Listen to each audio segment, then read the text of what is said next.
অমনোযোগিতা হয় এমন সমস্ত কাজ কারবার থেকে আপনি প্রত্যেকটা মানুষকে হেফাজত করেন এবং তাদেরকে জান্নাতে যাওয়ার তৌফিক আপনি তাদেরকে দান করেন। আমরা আলোচনা করছিলাম কিয়ামতের পূর্বের ফিতনা। কিয়ামতের আগে আরো অনেক ফিতনা আছে।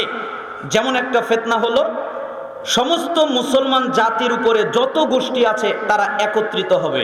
অনেক লম্বা হাদিস, সময়ের ব্যবধানে আমরা শুধু পয়েন্ট বলে যাচ্ছি। এরপরে কিয়ামতের পূর্বে আরেকটা ফিতনা হলো ইলম উঠে যাবে, অজ্ঞতা বেড়ে যাবে। কিয়ামতের পূর্বের আরেকটা ফিতনা হলো নারীদের সংখ্যা বেড়ে যাবে, বেপরদাদের সংখ্যা বেড়ে যাবে। কিয়ামতের পূর্বে আরেকটা ফিতনা হলো ধন সম্পদের সংখ্যা বেড়ে যাবে। কিয়ামতের পূর্বে আরেকটা ফিতনা হলো মানুষ সকালে থাকবে ইমানদার, সন্ধ্যায় হবে কাফের, সন্ধ্যায় থাকবে ইমানদার, সকালে হবে কাফের। কিয়ামতের পূর্বে আরেকটা ফিতনা হলো শিরিক মুশরিকদের সংখ্যা বেড়ে যাবে, শিরিকের সংখ্যা বেড়ে যাবে। কিয়ামতের পূর্বে আরেকটা ফিতনা হলো সুন্নাত উঠে যাবে, সুন্নাতের জায়গা বিদআত দখল করবে। আর অনেক ফিতনা আছে। সময়ের ব্যবধানে আমরা এই আলোচনা এখানে রাখলাম। আজকে আপনাদেরকে শেষ একটা হাদিস দ্বারা উপদেশ দেই, উঠবেন না। শেষ পর্যন্ত থাকলে কি হবে? গুনাহ ক্ষমা হবে এবং গুনাহ কি হবে? নেকি হবে। আমি আপনাদেরকে একটা কথা বলি, এরপর আমি হাদিসটা অনুবাদ করি, আপনারা কথাটা শোনেন। স্বেচ্ছাসেবক ভাই আপনারা যারা আছেন কাপড় নিয়ে এই মানুষদের ভিতরে চলে যান। হাদিসের মধ্যে এসেছে উঠবেন না, পারলে দান করবেন, না পারলে বসে থাকবেন। আল্লাহ রাসূল সাল্লাল্লাহু আলাইহি ওয়াসাল্লাম বলেছেন আপনি যদি বোঝেন তাহলে আপনার জন্য এনাফ। ওয়াস-সাদাকাতু তুতফিউল খতিআ কামা ইতফিউল মাউন নার। কেউ যদি দান করে আল্লাহ তাআলা তার সমস্ত গুনাহ ক্ষমা করে দেয়।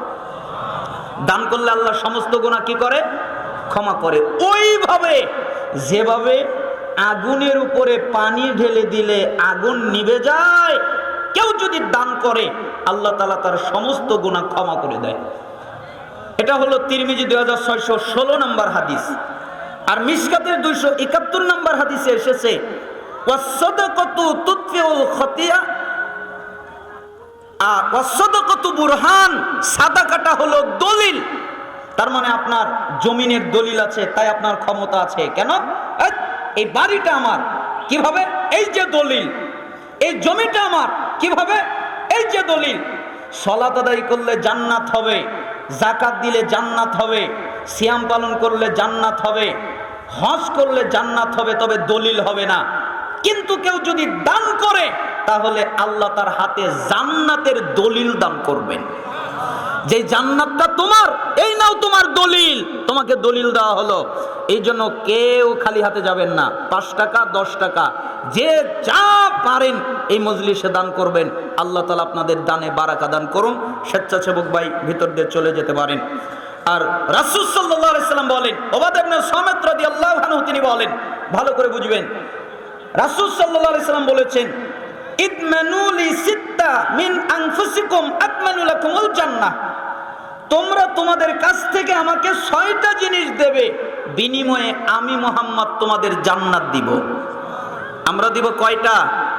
6টা। আর আল্লাহর নবী কি দেবেন? জান্নাত। 1, উসদুকু ইযা হাদাসতুম।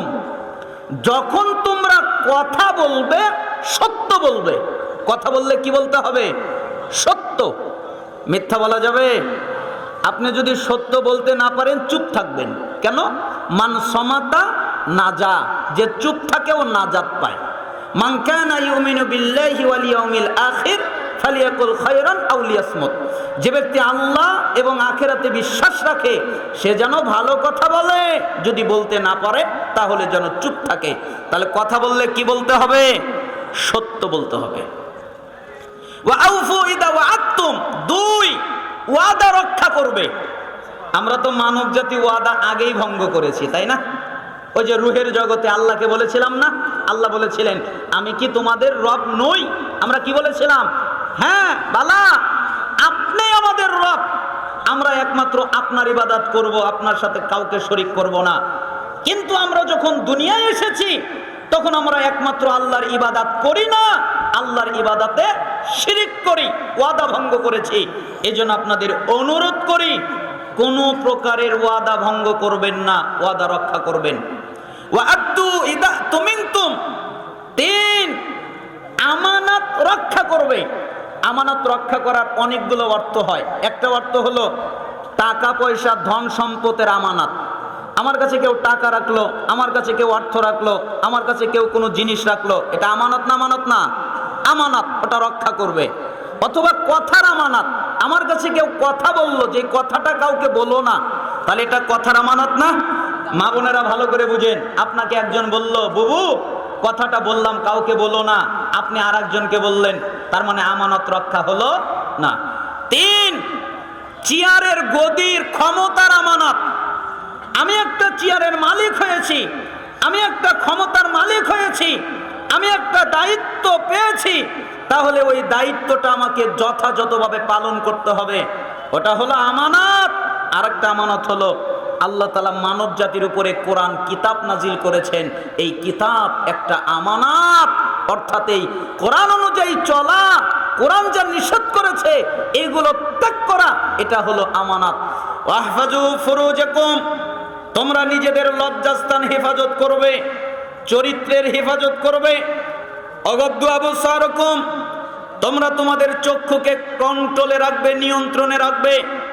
এই চক্ষু দিয়ে বেগানা নারীর দিকে তাকাবা না, এই চক্ষু দিয়ে মোবাইলের মাধ্যমে উলঙ্গ নারীদের ড্যান্স, উলঙ্গ নারীদের দেখবা না, চক্ষুকে হেফাজত করবা।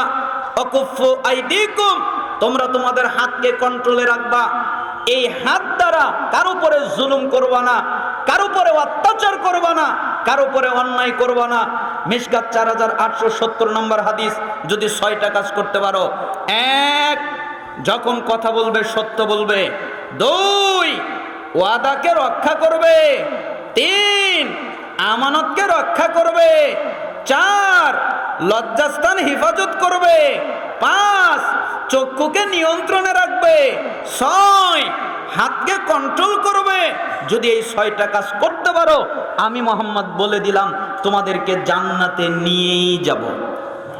আল্লাহ তাআলা আমাদেরকে আমল করার তৌফিক দান করুন। আমরা 1 ঘন্টা প্রায় আলোচনা করলাম, 1 ঘন্টার 2-1 মিনিট বেশি। আপনাদেরকে অনেক কষ্ট দিলাম, আরও আগে উঠিয়ে দিলে আরও অনেক কথা বলা যেত। পরিপূর্ণ আলোচনা শেষ করতে না পারায় দুঃখিত। কিছু প্রশ্ন আছে, উত্তর শুনে দোয়া করে আপনারা উঠবেন। ও